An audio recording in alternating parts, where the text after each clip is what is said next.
In the first months of the invasion, Russian aviation outnumbered Ukraine's by 5-1.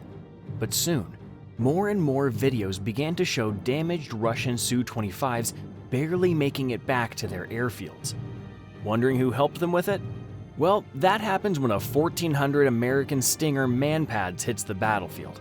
Of course, using weapons from the 80s comes with its own quirks, and who better to explain that than the Ukrainian soldiers who have personally felt the burden of the Stinger on their shoulders. There wasn't even a chance for them, the Russians, to escape, shares a soldier with the call sign SVAT, reflecting on the weapon's impact. The war in Ukraine is currently the hottest conflict zone in the world, where American weaponry is undoubtedly useful. So, to help Ukrainians take down even more enemy pilots, the United States provided them with 3 different Stinger modifications. The first is the MANPADS version.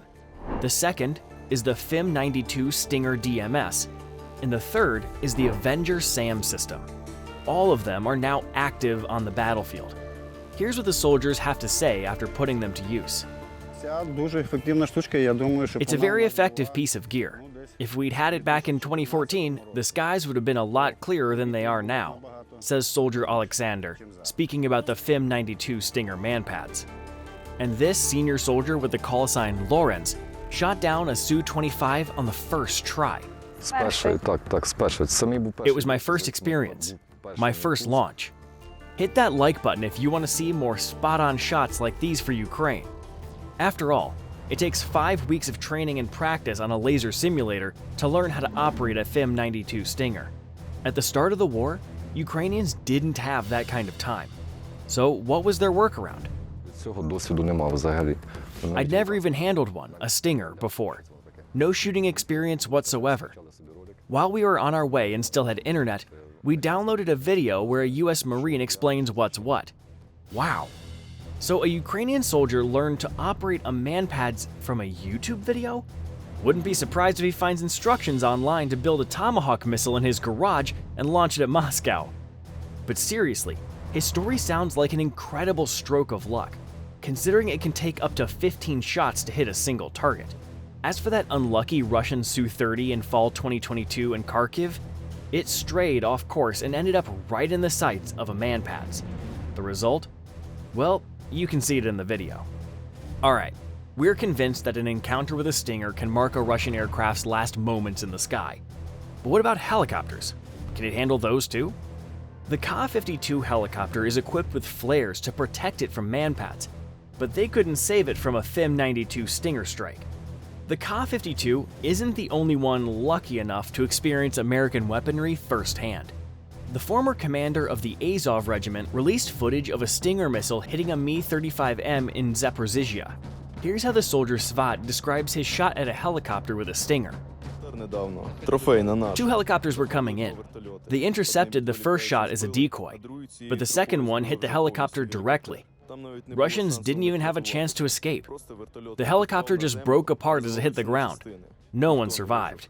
The adrenaline was through the roof after that. As you can see, the MANPADS fulfilled their main mission. The crews of Russian airplanes and helicopters will now think twice about flying on a combat mission. But in modern warfare, there are many other threats. For example, missiles and UAVs. Is the American Stinger effective against them? Let's try to find out. On the night of August 30th, 2023, the Russians launched 20 cruise missiles of various types at Kyiv. One of them was a Kh-101 air-to-ground missile. It was shot down by a fighter of the Mobile Air Defense Unit, Alexander. I'm convinced now that a Stinger can even take down a missile, proven in the field. Our enemy tries to launch missiles and Shaheeds at night, so we attach a night vision device to the Stinger to spot the targets. It might seem like just luck, but another Ukrainian soldier managed to outdo his comrade's success. This guy shot down 2 cruise missiles back-to-back in northern Ukraine. I heard the missiles coming, and 2 minutes later, I spotted one visually. Threw the Stinger on my shoulder and fired. I heard it hit. Then they brought me a second Stinger. I waited for the second missile, heard it launch, and, well, I took it down too, he recounts. The Russians have upgraded their missiles to make interception harder, equipping the Kh-101 with flares. But despite that, Ukrainians are keeping up the fight. A cruise missile was flying at about 1,000 feet. The speed of our Stinger launcher allowed us to catch up and neutralize it. This Ukrainian air defender is on duty 24/7 with his FIM-92 Stinger DMS mounted on a Humvee. He's quite impressed with the system's performance. We're taking down everything. Thanks to the solid work of this crew, we're hitting our targets on time. And here's how an American AN/TWQ-1 Avenger SAM system, courtesy of the US, takes down a cruise missile. Didn't stand a chance.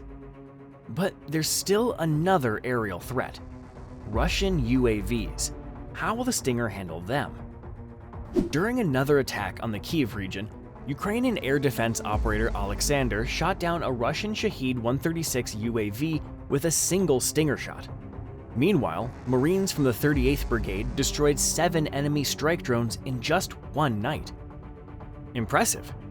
So how was the FIM-92 Stinger proven so effective in modern warfare? The key lies in its cost effectiveness. Its price tag is far lower than the targets it takes out. Let's look at how this plays out with a Ukrainian crew in action. Air Defender Alexander has destroyed 12 aerial targets, marked by painted tridents on his Humvee. His tally includes 2 Su-25s, 2 Ka-52s, 2 Shahed 136 UAVs, and 5 Orlan 10 UAVs, a combined worth of approximately $57.7 million. Typically, taking down one target might require up to 15 missiles.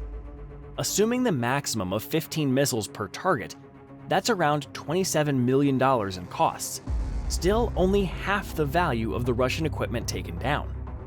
With 1,400 FIM-92 Stinger MANPADS now on the battlefield, Ukraine's air defenses have been significantly strengthened, proving their edge over Russian weaponry. It's chilling to imagine what could have happened if these systems hadn't been delivered on time. Ukrainians couldn't have sourced a comparable number of Soviet-era Igla MANPADS, and even if they had, would they be as effective in modern warfare? The question is rhetorical. Of course, reliable, high-quality weaponry is just half the battle. Knowledge and training are crucial too. So where did Ukrainian soldiers get such precise Stinger skills? Resources are limited, and every shot counts. To avoid wasting live Stingers on training ranges, the Ukrainian company Skiftech developed a portable laser simulator. With it, soldiers can practice 1,000 shots if needed, then hit real targets in combat with confidence. The device can be used on ranges in various weather conditions. For example, this soldier, along with his commander and a comrade, is practicing shooting down a drone in open, windy terrain. While one soldier pilots a DJI Mavic, another identifies the target and fires with a simulated shot. Ready for combat. Target search. Target in sight. Azimuth 230. Target is isolated. Destroy it. Target locked. Fire. After the shot, a notification sounds from the simulator's speaker, confirming the target hit. This lets the instructor begin analyzing the results on a tablet. Here's what he says. We have the results. Battery detached on time, meaning it was removed within 5 seconds. And for the shooting results, target hit. The simulator replicates the full weight of a combat-ready Stinger. It includes every part of the Stinger: a cooling unit that heats up, guidance systems, a safety, sights, and all other components. The instructor can also increase training difficulty by enabling a heat flare simulator within the app. This device allows soldiers to train against real aircraft, helicopters, and drones. For instance, in this video, a GUR-MO soldier is practicing with the training system against a simulated enemy on a UH-60A Black Hawk helicopter. This tool helps drill the maneuvers to muscle memory, actions that would be prohibitively expensive with a real Stinger. Essentially, we can fire as many times as we want, shares a representative from Skiftech. Ukrainians have found a creative way to conserve their resources, especially since they don't have the industrial capacity of the US. But the question remains, can America truly equip itself for the wars of the future? As experience has shown, The war in Ukraine is the largest armed conflict of our time, where Russia deploys every weapon type except nuclear. The fighting is so intense that MANPADS are practically considered expendable. Ukrainians are shooting down dozens of targets daily. Their experience has made one thing clear. It's not just Ukraine or even NATO allies who might face a shortage of Stinger missiles.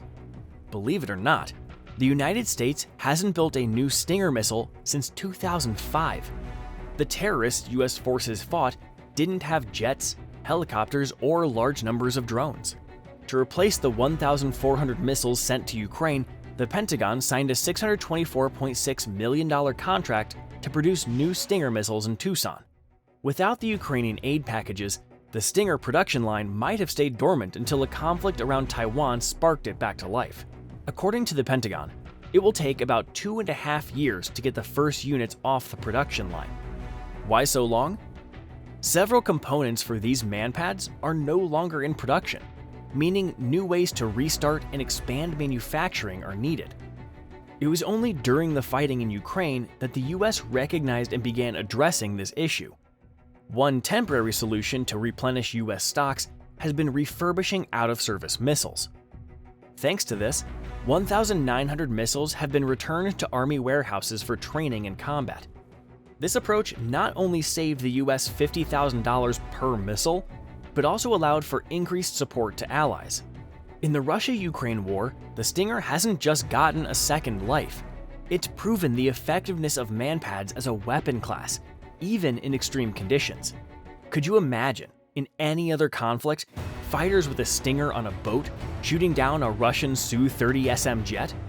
In Ukraine, this became possible thanks to Western weaponry and the expertise of the main Directorate of Intelligence's operatives. The Pentagon has closely examined these lessons and drawn conclusions that US adversaries won't like. The government has contracted the production of new Stinger missiles and the development of a modern replacement. In doing so, the US will bolster its own security and assist allies waiting for this weaponry to strengthen their defenses. Which American weapon would you like to hear about in our next videos?